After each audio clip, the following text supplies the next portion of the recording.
Hello and welcome to the latest episode of Harmonious World. My name is Hilary Seabrook. For this latest episode, I'm interviewing Tom Ollendorff, whose new album Open House is out right now.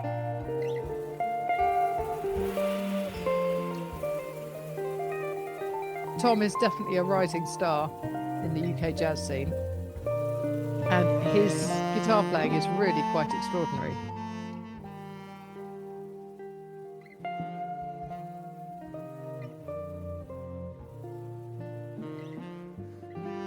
His first album was A Song for You, and Open House shows an evolution of his style. And it also takes Tom's long-standing musical partnership of Mark Michel on drums and Connor Chaplin on bass, and adds in New York saxophonist Ben Wendell. What you're listening to now is Istanbul from Open House. I'm very much looking forward to chatting with Tom Ollendorff, and hope you enjoy listening to this episode of Harmonious World. Welcome to Harmonious World. It's really good to have you. I love this album. Oh, thank you so much. That's really sweet. Thank you. It's very, there's a simplicity to it, which is nice. But then I love the Charlie Parker bongo beep that you do. Yeah, that's a great composition of his, actually. It's one I discovered, I guess, in the lockdown. I had a friend who told me he'd learned every Charlie Parker melody that he ever wrote. And I thought, oh, that sounds like a good... I didn't actually end up learning all of them, but I learned a lot of them. And that was this kind of slightly unknown one I discovered. I couldn't really find many recordings, and the original is very different to the way we did it. It's kind of like a calypso kind of thing. But yeah, I'm glad with how the arrangement came out, you know. Yeah, no, it's very good. Thank you. So let's talk about, so this is your second album, right? Yes, second album, exactly, yeah. Right. And did you feel the pressure of that kind of, you know, because the first one was well received, you know, but debut album, there's sometimes you feel like, oh, are they just being kind because I'm new or something? Yes, right, yeah. Did I feel the pressure? Yeah, I did, but only really from myself, I guess. I just wanted to make sure I did a good job for me. It wasn't pressure from anywhere else, really, especially. I mean, I made the first album in 2019. I guess because of COVID, it took me a bit longer to get it out than it would normally. But it was just, I'd practiced a lot of guitar and written a lot of new music in that since then, and so I just wanted to make sure I kind of, gave a good account of myself, and so the pressure was really just from that more than anything else. You just want to, it's been over 3 years since I made one, coming up to 4 now, and so I just wanted to really, just give a good account of myself, I guess. Right. Yeah, absolutely. And so you still used Mark Michel on drums and Connor Chaplin on bass? Exactly, yeah, exactly. And then added the saxophonist Ben Wendell. Exactly, that's exactly right. Yeah, and Mark and Connor, as you know, did my first record, and so we toured that first album a lot. And I don't know how many shows we did exactly together, but I know with a trio, we probably ended up doing 40 shows with the first album over a kind of 18-month period. Not all of it was with them. Sometimes it was with other people, but most of it was with them. And I play with Mark and Connor a lot. Like I played with Connor and some other groups. Same with Mark. And so I just had got to know them really, really well. And I thought we did, kind of developed a bit of a, group sound and kind of rapport, really. And then I just felt Ben would be such a great addition to some of the music. And we actually did a tour in March last year, and he just did such a good job. I was like, wow, I should. That was kind of what really made me take that final step of booking the studio and everything. Was just he did such a fantastic job on the tour, and the music and the gigs were so well received. I just thought, okay, I think this is the time to get this set of music recorded, really. So, is Ben London based now? No, he lives in New York. He does. Okay. So I brought him over from New York both times. We did 2 tours and then a recording. Yeah. Right. Oh, very good. Okay, so tell me about the writing process behind, because most of these tracks are your own. So when did you Yeah, write right. them? Well, all of them were written, everything was written since 20 um, since 2020, I guess. Everything was written from COVID onwards. Yeah, I think all written between kind of, I would say, the end of 2020 and um, halfway through 2022, and about just over kind of probably a 14-month period. So there wasn't. They were all written at separate times, really. They weren't. I didn't sit down and write everything in a month. I just wrote. It probably worked out around a tune a month or something. And some of it was written after, or touring. So some of the tunes like Istanbul, for example, that was written. I went to tour in Istanbul with the first CD, and the kind of that inspired that composition. Um, about the other ones, yeah, Three Bridges, that was inspired after going up to Edinburgh.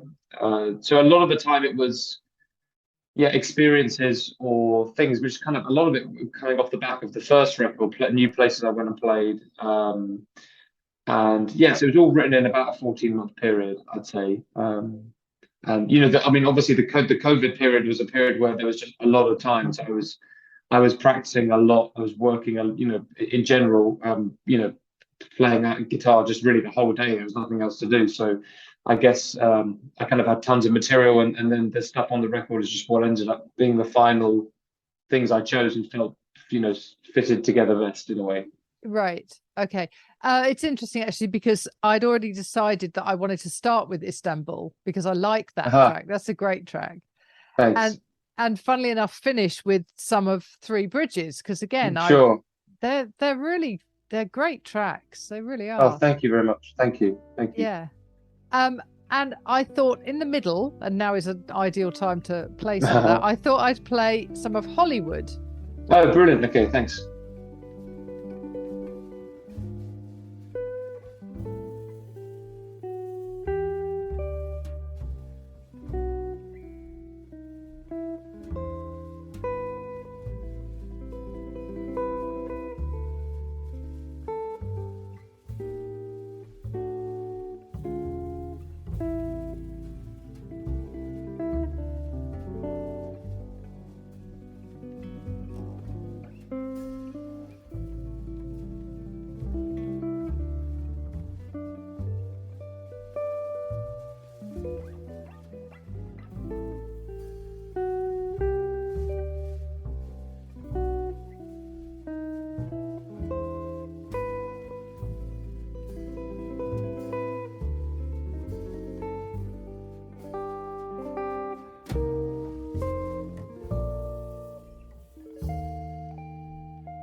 So tell me about Hollywood. When did it get written, and how did you get that groove, that vibe going? So I remember very clearly that tune actually, that I was that was one which I think was very much written in the kind of slightly more how to put it, depressing days, the lockdown days. I remember that was written when there was really nothing on at all, and I was taking very, very long walks and practicing guitar. Basically, they were the only two things to do. And so I was listening at that period to a lot of the original arrangements from shows or films. Yeah, which ends up becoming part of the jazz repertoire. So a lot of the jazz standards that jazz musicians play come from shows or films. And so I was listening a lot to that music. There's a few which really stood out, and I was very keen to try and write something which had this kind of recreated the sound of a large ensemble in a way, in terms of the texture, but the kind of knowing that it was going to be performed by a smaller ensemble. But a lot of that music, it's very romantic. It's American, the 30s, 40s, and it just really kind of moved me. I guess I wanted to find a way of getting that same sensation from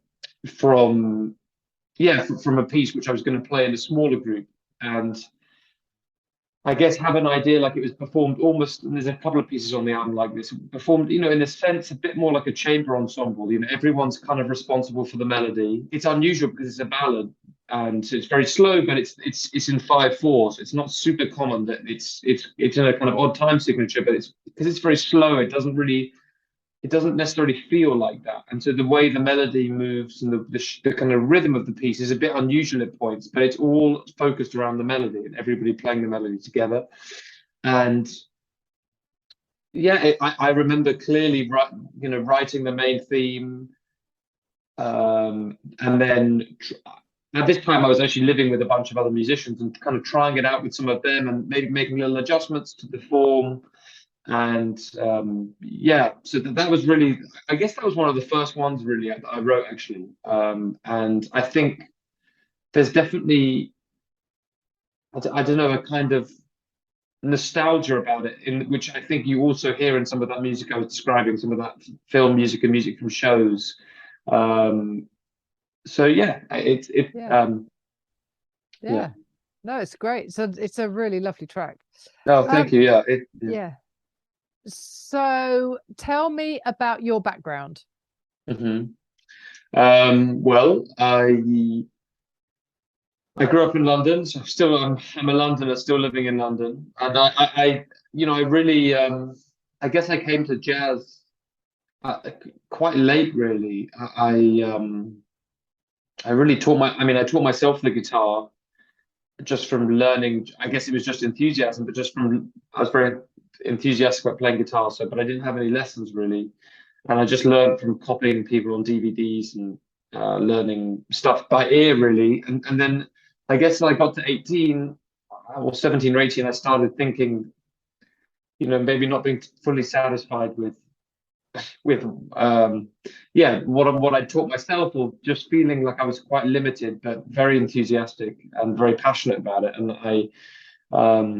And so I think when I was 18, after I finished school, even I actually found this local guitarist and asked him for some lessons. He was local to where my parents were living at the time, in Bath, and I just asked him for some lessons. And so I took a year out after school, and he used to come around once a week. And I guess he really, because of him, in some ways, I went to study music. I went to the Royal Welsh College in Cardiff, and he just opened me up to some ideas, which I guess intuitively I felt there was more out there than the music I'd kind of taught myself. But I don't think I really appreciated how much more there was. And he helped me, learn jazz repertoire, kind of improve my fundamental things, I guess, like scales and some theory, chord voicings.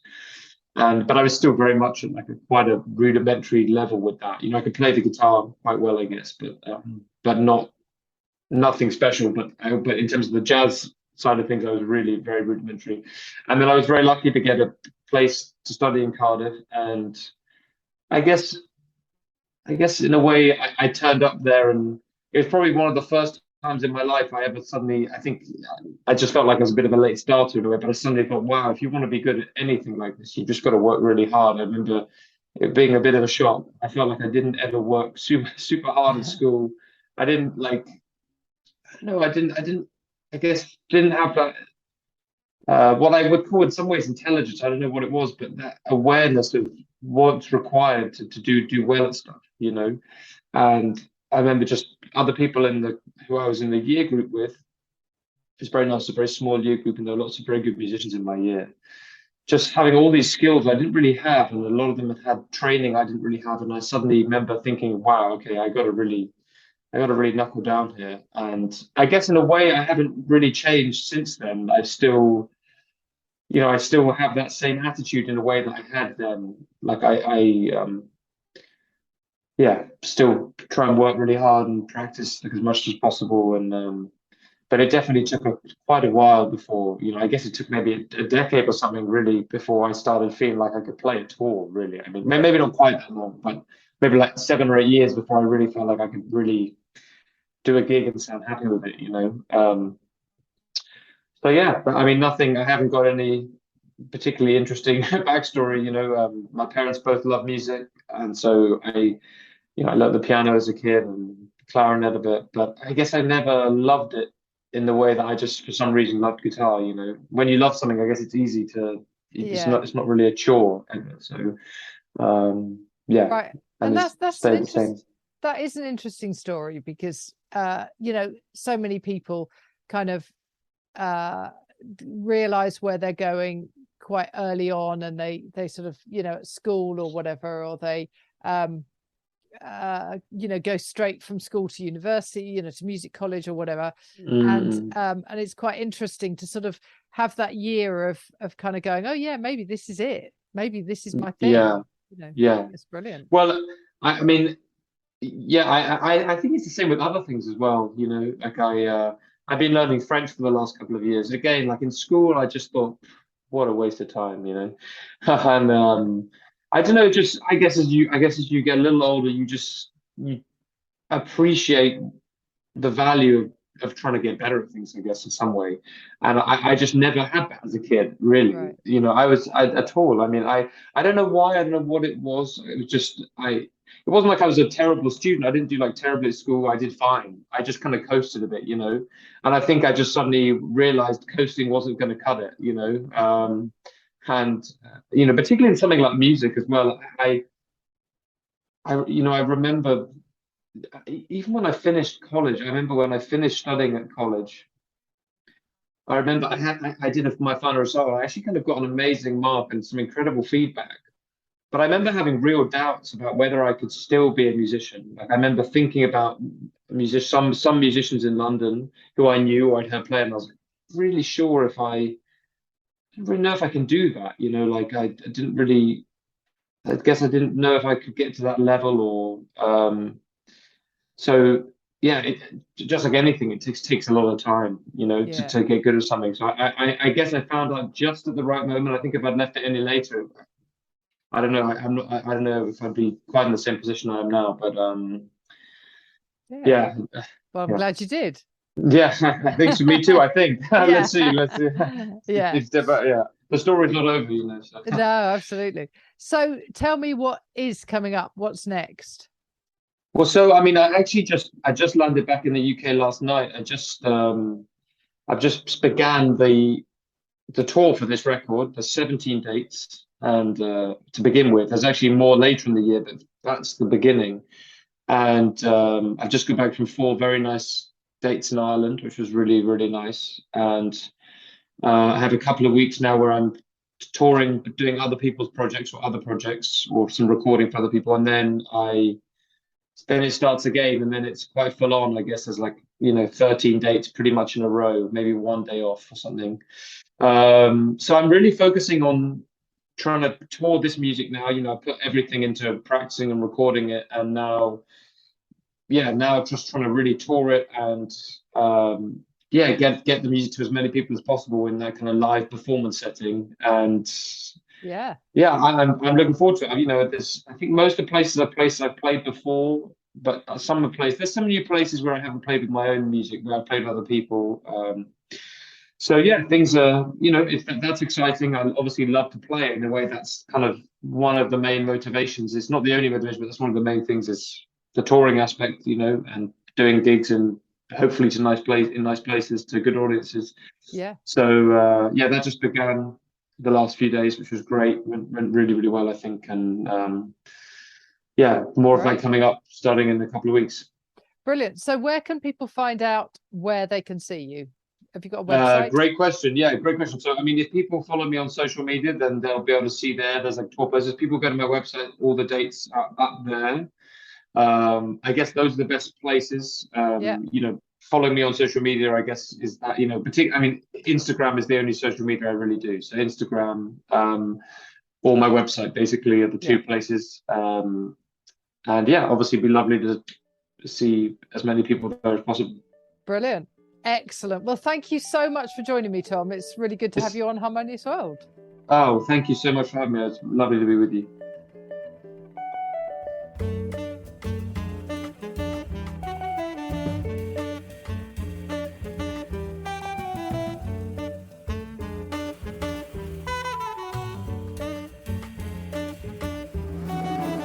Thank you for joining me once more on Harmonious World.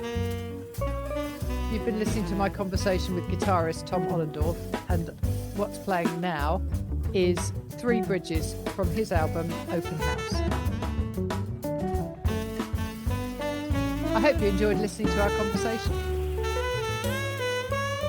Enjoy a little more of this track. Do follow the links in the show notes to find out more about Tom. Thank you once again for joining me for Harmonious World.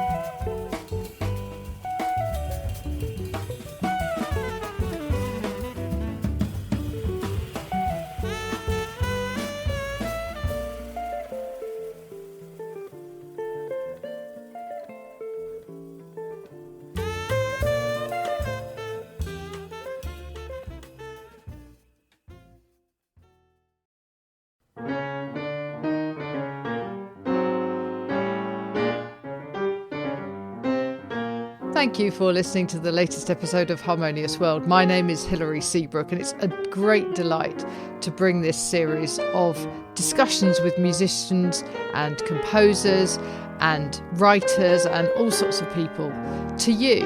Obviously, there's no point in having a podcast if people aren't listening, and I'm very grateful to my listeners for doing so. Thanks also to Joe English for composing and performing this new theme tune. So wherever you get your podcast, you can leave a review. You can share this with your friends and family, either as a link or on social media and that sort of thing. I'd be really grateful for that. Don't forget that you can subscribe now. There's a link wherever you get your podcasts. So have a great week, and please remember why I started this, which is just to try and make the world a little more harmonious. Thanks for listening to Harmonious World.